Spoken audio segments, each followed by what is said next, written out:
হাসপাতাল থেকে বাসায় ফিরেছেন বিএনপির চেয়ারপারসন খালেদা জিয়া। এই বিষয়টির বিস্তারিত নিয়ে বিডি নিউজ 2024 এর আজকের আয়োজন।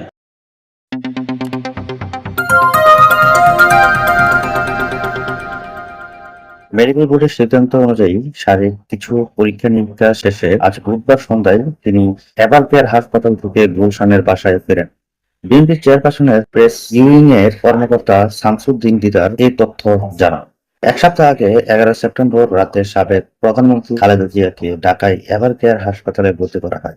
এর আগে প্রায় 1.5 মাস হাসপাতালে চিকিৎসাধীন থাকার পর গত 21শে আগস্ট সন্ধ্যায় গুলশানের বাসায় ফিরেছিলেন বিএনপির চেয়ারপারসন। খালেদা জিয়া দীর্ঘদিন ধরে liver cirrhosis, arthritis, diabetes, kidney, ফুসফুস, হার্ট, চোখের সমস্যা সহ বিভিন্ন রোগে ভুগছিলেন। 2021 সালের নভেম্বরে খালেদা জিয়া লিভার সিরোসিসে আক্রান্ত হওয়ার পর থেকে তাকে চিকিৎসার জন্য বিদেশে পাঠানোর পরামর্শ দিয়ে আসছেন চিকিৎসকেরা।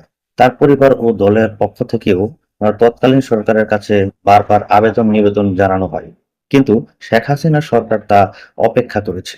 2020 সালের 25শে মার্চ এক নির্বাহী আদেশে খালেদা জিয়ার সাজা স্থগিত করে তাকে শর্ত সাপেক্ষে মুক্তি দেওয়া হয়েছিল।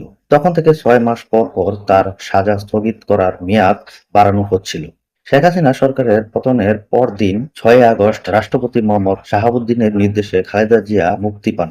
তবে উড়োজাহাজের ভ্রমণের মতো অবস্থা না থাকায় এখনই তাকে বিদেশ নেওয়া সম্ভব হচ্ছে না বলে ব্যক্তিগত চিকিৎসকদের পক্ষ থেকে বলা হয়েছে।